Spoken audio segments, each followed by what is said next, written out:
Welcome aboard the journey of Meredith's Night of Echoing Madness, where stories are navigated with the precision and heart of StoryWave AI.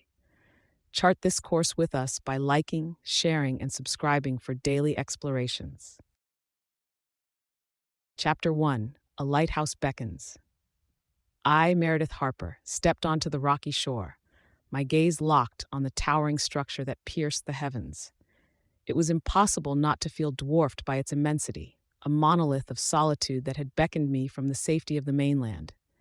The anchor tattoo on my wrist itched, a silent reminder of why I had come, to unearth the truth hidden within these weathered walls. The wind picked up, carrying with it the salted tang of the sea and a whisper of voices lost to time. I pulled my jacket closer around me, the fabric a meager shield against the growing chill.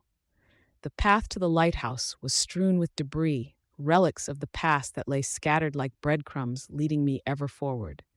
Halcyon Isle had a history, one that was marred by tragedy and unexplained disappearances. The keepers of this light had vanished, leaving behind only questions and an enduring sense of unease that clung to the stones like moss. As I approached the weathered door, its wood groaning in protest against the wind, I felt the first stirrings of apprehension. My instincts, honed by years of pursuing stories in the darkest corners of the world, screamed at me to turn back. Yet the journalist in me, ever curious and tenacious, pushed me onward. Inside, the lighthouse was a cavern of shadows, the sparse light from outside barely penetrating its interior. The staircase spiraled upward, a daunting climb into the unknown. With each step, the silence seemed to grow louder until it was all I could hear, the absence of life, the void left by those who had once tended this beacon. I found remnants of their existence, a logbook with entries that petered out like fading echoes, a coat hanging limply on a hook, its pockets empty but for a tattered photograph. It depicted a group of individuals, stern and unsmiling, their eyes fixed on some unseen point beyond the camera's lens. The faces were worn, their edges frayed, but the image was powerful, hinting at stories untold. The sudden howl of the wind outside startled me, a reminder that the weather was turning capricious. I glanced out a nearby window to see the sky had darkened further, the clouds roiling as though alive. I could no longer see the mainland, and the realization of my isolation struck with a chill that had nothing to do with the temperature. I ascended, my hand tracing the cold, smooth banister, the raven pendant around my neck, a token of my spirit animal, swaying with each step. The higher I climbed, the more the lighthouse seemed to come alive. The walls whispered in secretive voices, each creak and groan a word in a language I strained to understand. At the top, I emerged into the lantern room. The glass panes were smeared with the residue of countless storms, the light mechanism silent and still. Yet there was a beauty here, a solemn grace that spoke of years spent guiding vessels through treacherous waters. As I gazed out at the tumultuous sea, the pieces of the puzzle began to form a clearer picture. There was a curse here, or so the legends claimed, one that ensnared the souls of the lighthouse keepers and held them in its thrall. I felt a presence then, not tangible, but unmistakable, a feeling of being watched. I spun around, but the room was empty, save for the echoes of my own breath. The photograph in my pocket seemed to burn against my thigh, a reminder that I was not alone in my quest to uncover the truth. The lighthouse had called me to this place, its beacon a lure that had drawn me into the heart of its mystery. Now, as night began to fall and the first drops of rain tapped against the glass, I knew there was no turning back. I had stepped into a story that was not my own, one that I would see through to its grim certainty, whatever that may be. Chapter 2: Whispers in the Wind. I glance up, the sensation of being observed prickling the back of my neck. The storm beyond these thick walls rages with increasing fervor, a maelstrom intent on imprisoning me upon this rocky isle. As lightning cleaves the heavens, its brief illumination reveals fleeting silhouettes that dance just beyond the periphery of my vision. Skepticism be damned, I mutter to myself, as the room seems to constrict around me, the very air charged with a latent dread. My rational mind grapples with the impossibility, yet the tremor in my hands as they clutch the journal betrays an unsettling truth. The island's history and my own perceptions are beginning to meld in a most disconcerting way. I sink into the worn chair by the desk, the journal open before me. The keeper's final entry details an apparition, a figure from the past that visited him in the lantern room, just as the light failed and the fog rolled in. As if beckoned by my reading, a chill gust ushers in the spectral form of the past keeper. A trick of the light, a fragment of my overwrought imagination. Yet there he stands, in the garb of a bygone era, his eyes meeting mine before dissolving into the tempest that howls outside. For a heartbeat, I consider the possibility of leaving, of fleeing this accursed place. But the storm bars my exit as effectively as iron bars. I am left with no choice but to delve deeper into the enigmas that entwine Halcyon Isle. The journal is my only guide, its cryptic entries a map to understanding the pervasive curse that seems to infect this solitary spire of stone and sorrow. The keeper's words lead me to the heart of the lighthouse once more, to the lantern room where land, sea, and sky converge. Here the whispers grow more insistent, as if the very fabric of the building yearns to impart its secrets. I listen, not just with my ears, but with every fiber of my being, straining to discern the message carried on the wings of the gale. The light must burn, the wind seems to say, a phrase repeated like a mantra. Is it a warning? A plea? The purpose of the lighthouse is clear, yet its true calling, its role in the clutter of this island's dark history, remains shrouded in shadow. As the storm lashes the glass panes, I press my forehead against the cool surface, peering into the abyss. The sea churns below, a chasm of frothing waves and unfathomable depths. It's within this chasm that I must search for answers, for the lost souls of keepers past, and for the conclusion to the echoing madness that has claimed this place and now, perhaps, lays claim to me as well. Chapter 3: The Keeper's Echo. The logs were a litany of paranoia, each entry more harrowing than the last. I read of shadows that moved of their own volition, of laughter where there should be none, of the incessant whispers that clawed at the keeper's sanity. The entries ended abruptly, a final scrawl of a man who had glimpsed the brink of madness. The whispers coiled around me like a living entity, voices that were not voices, urging me to peer deeper into the heart of the night. The temptation to escape this island, to flee from the encroaching darkness, was a siren call, but the tempest outside had sealed my fate. The sea raged, a beast thrashing in its cage, making any thought of departure a fool's errand. The unexpected flare of the lamp above cast elongated shadows across the room, creating a chiaroscuro of light and dark that played tricks on the eyes. I could not say whether the phantoms that seemed to flit at the edges of my vision were real or a trickery of the mind. With the night came a compulsion to ascend the lighthouse once more, to confront the source of the spectral beam that pulsed like the heartbeat of the isle.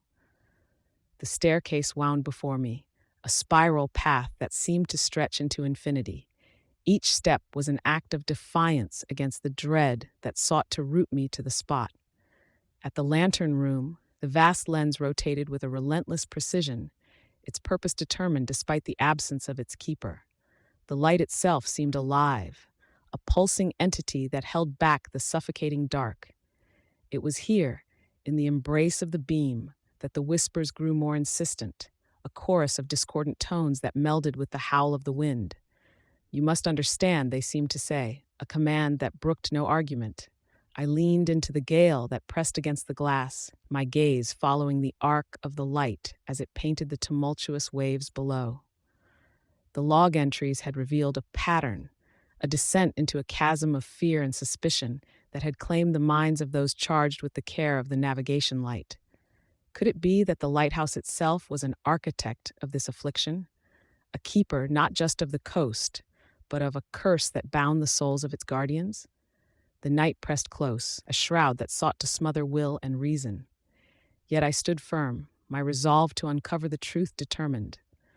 For in the heart of this echoing madness, amid the babble of whispers and the relentless turning of the light, lay the key to the enigma of Halcyon Isle.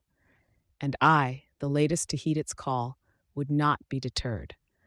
The history of this place and of those who had succumbed to its siren song was mine to reveal. The darkness would not have me, not yet.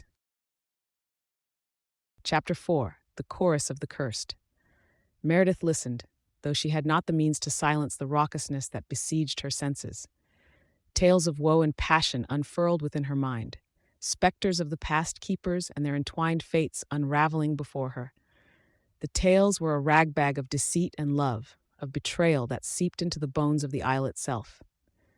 She turned to the weathered logs, the faded ink telling of a keeper whose heart was ensnared by the wife of his comrade.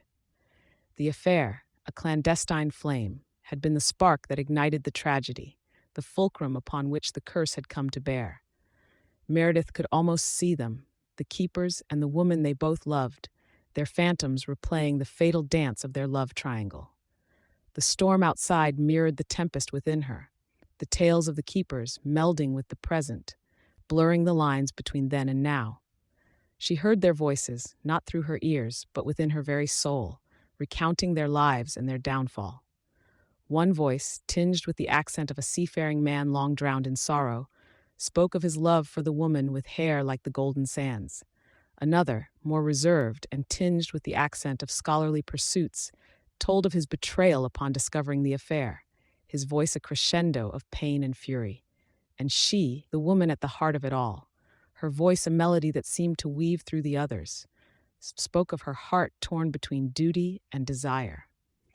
These hallucinations were so vivid, so tangible, that Meredith found herself reaching out into the empty air, as if she might brush her fingers against the apparitions that played out their eternal regret before her.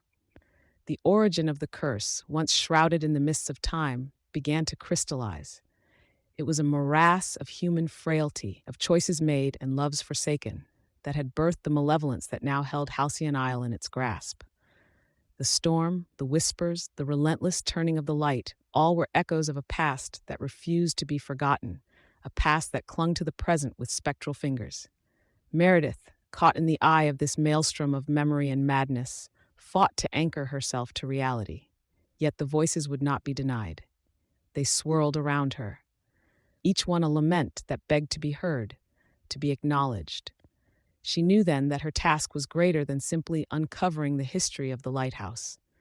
She must lay bare the soul of the isle, to unravel the curse that had been woven with threads of human emotion and folly.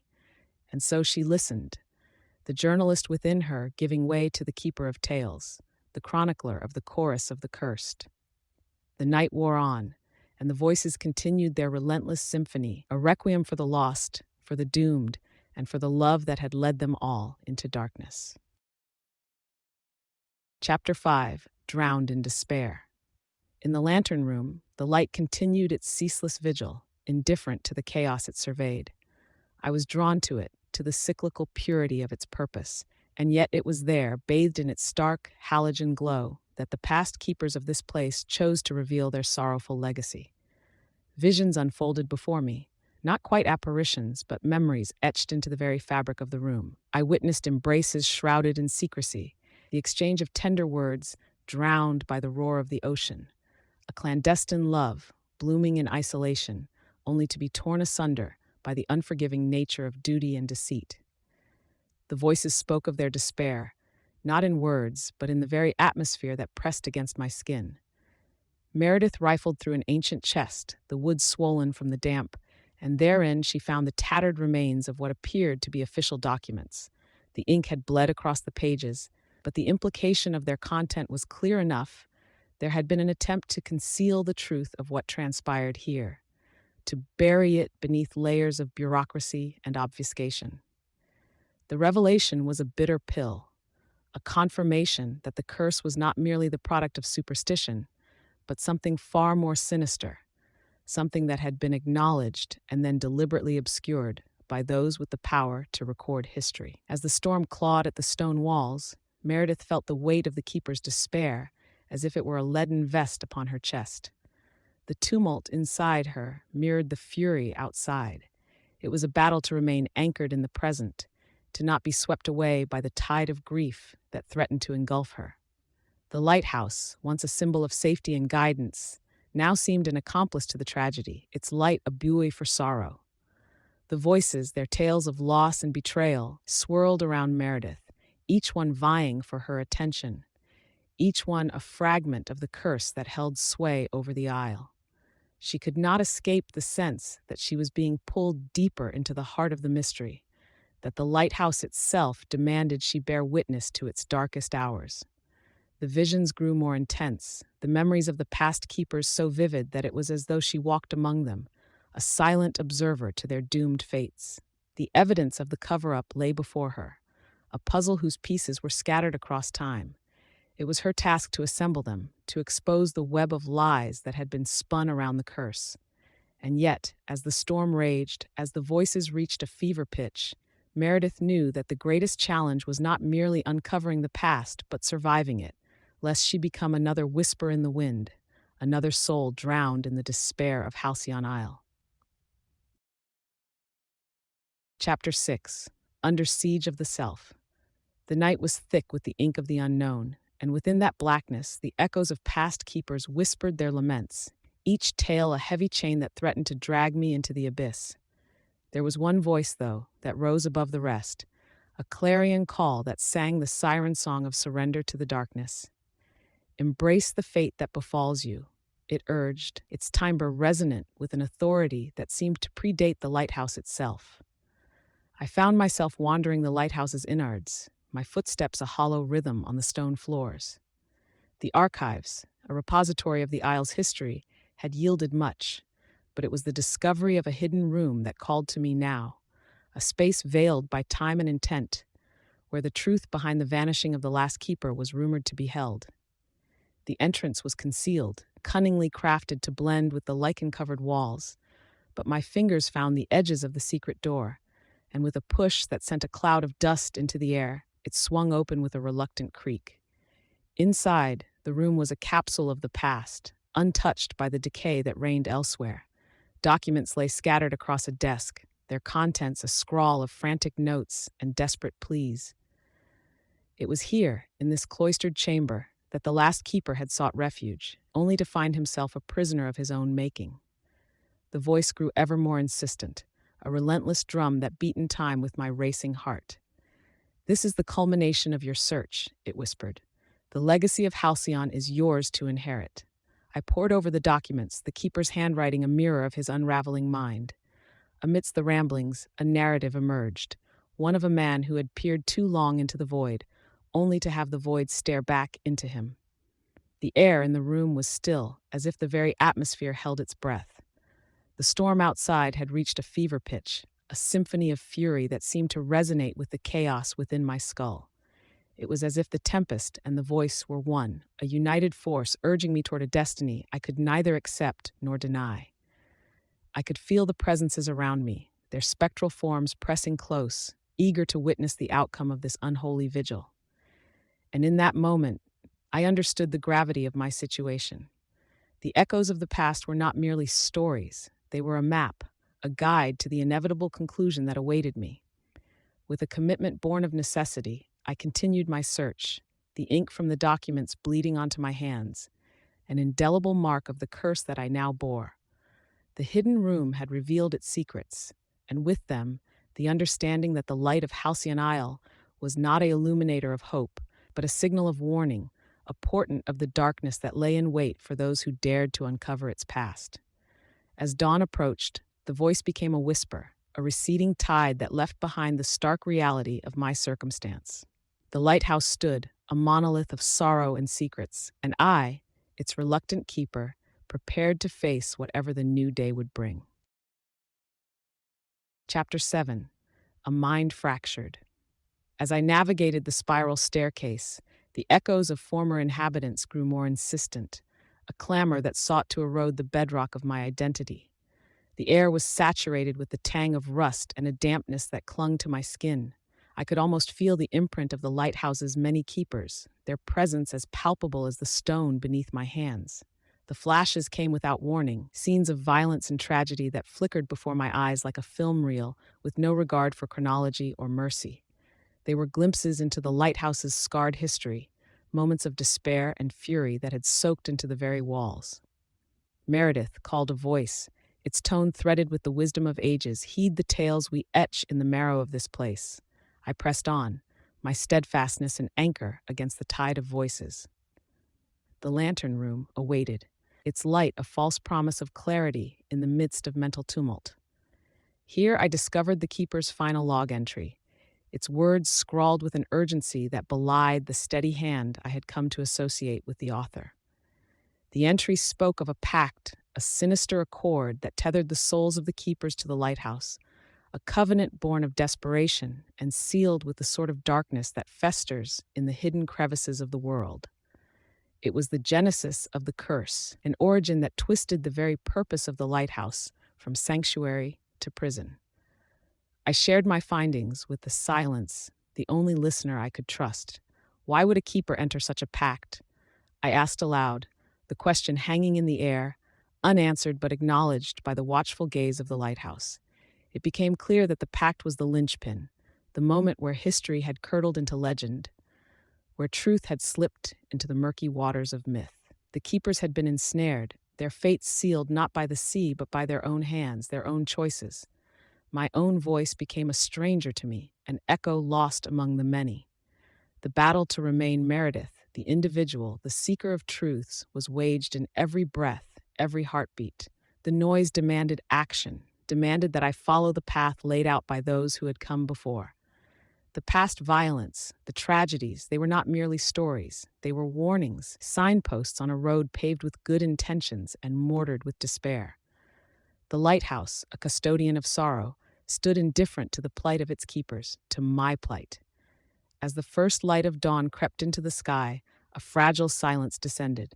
The voices receded like the ocean's tide, leaving behind the detritus of their urgency. The fractured reality I had experienced began to coalesce into a semblance of order, a narrative that I could trace with hesitant fingers.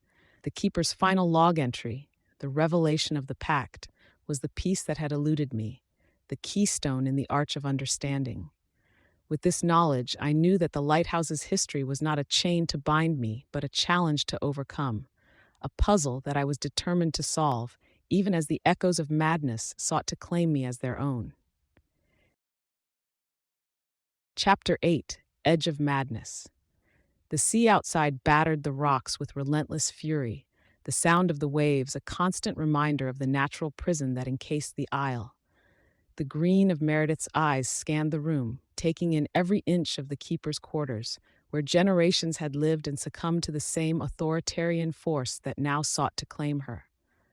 "I can't shake the feeling that it knows me," Meredith murmured to herself, her voice barely rising above the wind's howl. The walls, lined with the musty tomes and logs of keepers past, seemed to lean in, eager to hear her admission. When the lamp flickered, casting abrupt shadows that twisted and contorted, Meredith's staunchness wavered. The lighthouse, with its relentless beam, had become her captor, its light a mocking reminder of freedom just out of reach. Yet, in a lucid flash, the realization dawned upon her. The lighthouse was not merely a structure, it was an entity, a being that thrived on the psychological torment of its inhabitants. With each step she took, the floorboards creaked, whispering secrets of the past. She found herself drawn to the dusty shelves, to the journals that held the fragmented lives of those who had come before her. Meredith's fingers traced the spines of the leather-bound records, the texture rough and brittle under her touch. The keeper's logs were not just accounts, they were confessions, tales of minds unraveled by the ceaseless duty and the unending solitude. The entries spoke of the lighthouse's hunger, an insatiable desire for the spirits of those bound to its care. In the dim light, Meredith discovered a journal unlike the others, its cover adorned with strange symbols that seemed to pulse with an inner light. The pages within were filled with frenetic scrawl, the ink blotted and smeared, as if written in haste or desperation. The final entry, written by a keeper whose mind had clearly fractured under the strain, revealed the lighthouse's truth. "This navigation light of light is a navigation light of lies," the entry read. "It draws us in, feasting upon our fears, our sanity. We are but sustenance for its never-ending hunger." The room felt smaller, the air thicker, as if the very atmosphere was constricting around her. Meredith's heart raced, her breaths coming in short, sharp gasps as she clutched the journal to her chest. The lighthouse was alive, and it was aware of her. Her instincts screamed for her to flee, to escape the malevolent gaze of the structure that had become her prison. Yet there was no escape from Halcyon Isle, no respite from the echoes of madness that resonated through the lighthouse's core. As the storm outside reached a crescendo, Meredith braced herself against the onslaught of revelations. The lighthouse, with its sentient will, had laid bare the curse that bound it to those who kept its flame.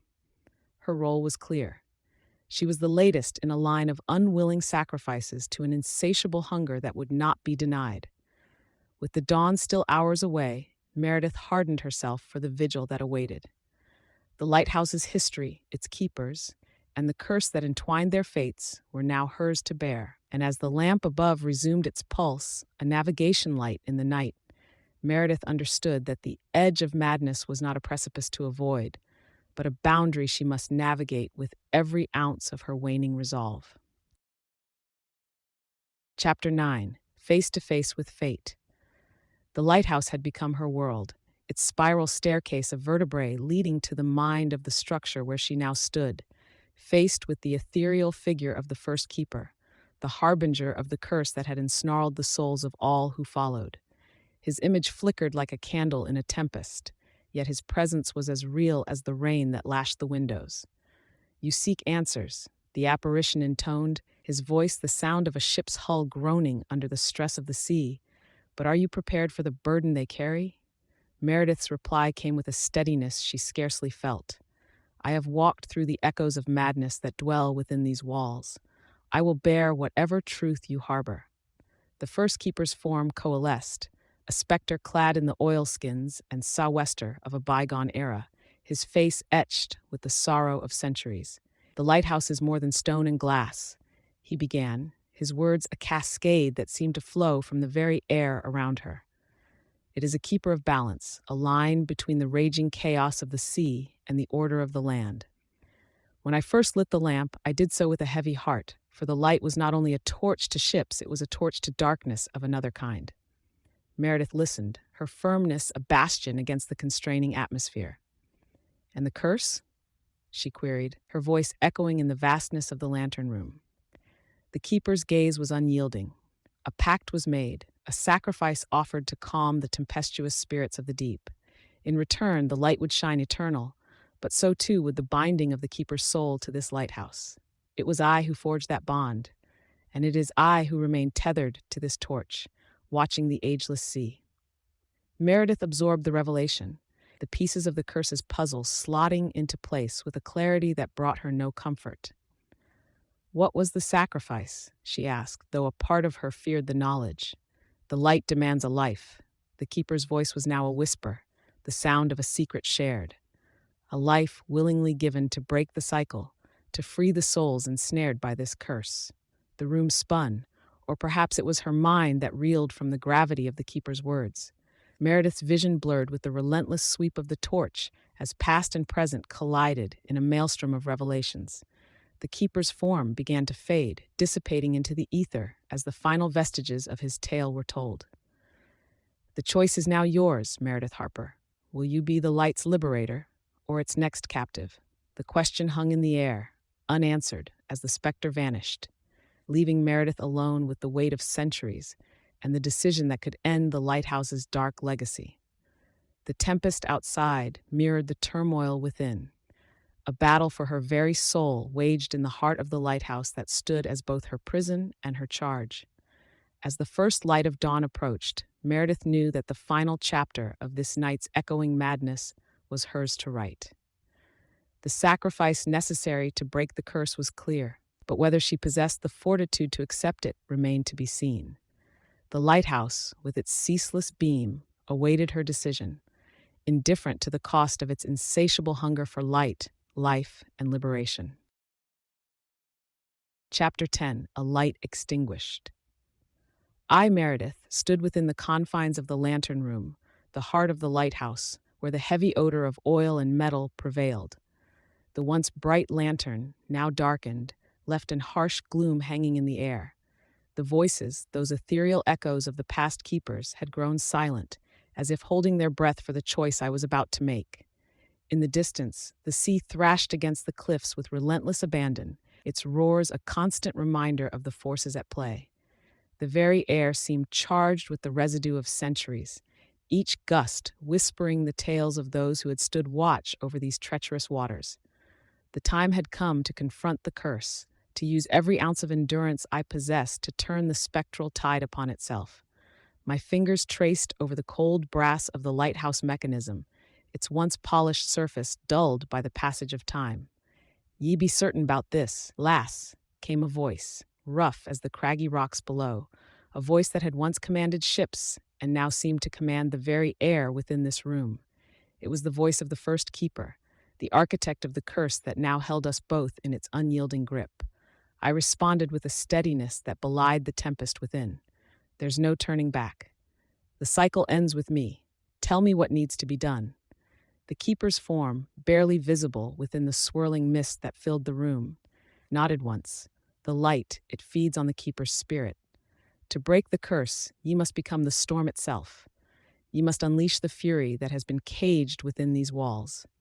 I knew what he asked of me. The very essence of the lighthouse, its purpose, had been corrupted into a vessel for something far more sinister. The storm, a reflection of the curse's rage, was a force I needed to harness. With a resolute breath, I climbed to the mechanism that powered the lantern. The gears, silent for too long, creaked as I set them into motion, the sound grating against the howl of the wind. The light flickered to life, a hesitant glow that grew in intensity as I willed the mechanism to continue its ancient dance. The keeper's voice was now a gale unto itself. "Channel the tempest, Meredith. Set it free." I closed my eyes, focusing on the energy that coursed through the lighthouse. I imagined the storm, its power, its raw, unbridled fury, and I reached out to it with every fiber of my being. The lighthouse shuddered, its foundation groaning as if in protest, and then, with a burst of light that pierced the darkness, the storm was inside. The wind raged through the lantern room, the sound deafening, the pressure immense. I felt the curse recoil, its grip loosening as the storm's might overwhelmed it. The light surged once more, a lantern not of warning, but of liberation, its brilliance a herald of the end of the darkness that had plagued Halcyon Isle. When the light dimmed and the storm's roar faded into a whisper, I opened my eyes. The lighthouse was silent, its curse lifted, its purpose restored. The voices of the past keepers, once a rattle of despair, were now quiet, their spirits released from the bondage of the lantern. The first keeper, his spectral form now serene, offered a nod of acknowledgement. "You've done what many believed impossible, Meredith. The light is yours to keep, free from the shadows of the past." As the new day broke, the sea calm and the sky clear, I stepped out of the lighthouse, the weight of the curse lifted from my shoulders. Halcyon Isle was at peace, the echoes of madness silenced, and the lighthouse, a light extinguished, now reborn to guide without malice. The cycle was broken, and with it, the legacy of the keepers was now one of triumph over the tempests both within and without. Chapter 11, the final chapter. I found myself on the rocky shore, the lighthouse to my back, its towering form casting a long shadow that reached out to the water's edge like a tangible connection to the island's storied history. The air was crisp, filled with the scent of salt and a faint undercurrent of something else, something that spoke of ancient secrets now laid bare. The night's events were a tempestuous whirlwind that had uprooted the very foundation of the curse, leaving behind a silence that was both profound and disquieting. Meredith, the tenacious journalist who had arrived on the Isle to chase a story, was conspicuously absent, her fate intertwined with the lighthouse's newfound peace. The locals who gathered in the small, weather-beaten tavern by the dock spoke in underbreath utterances, their dialect a blend of old seafaring jargon and the island's peculiar vernacular.